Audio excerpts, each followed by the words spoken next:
යාළුවනේ ඔයාට මේක විශ්වාස කරන්න බැරි වෙයි. මම ඇත්තටම ඉන්නේ පැන්ඩෝරාවල. මේක බලන්න මේ පැලෑටි ජීවමාන වගේ ක්‍රියා කරනවා. ඒකට අත තිබ්බම ඒක ඇතුළට හැකිලෙනවා. හරිම අද්භුත දෙයක් මේක නම්.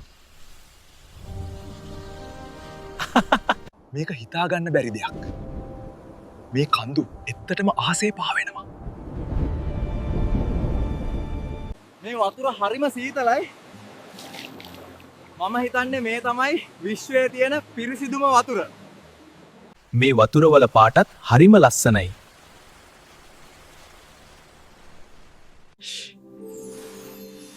මේවා ආත්මයන්.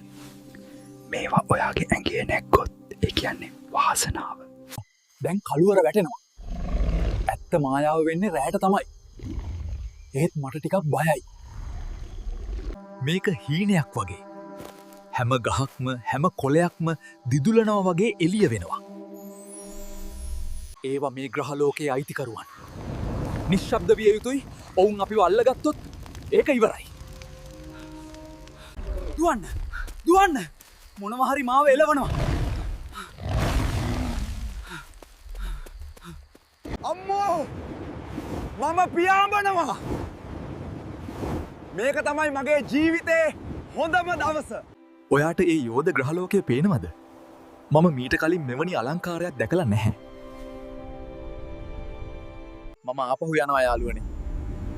ඒත් මගේ හිත තවමත් පැන්ඩෝරාවල. කවදා හරි ආපහු එන්න ඕනේ.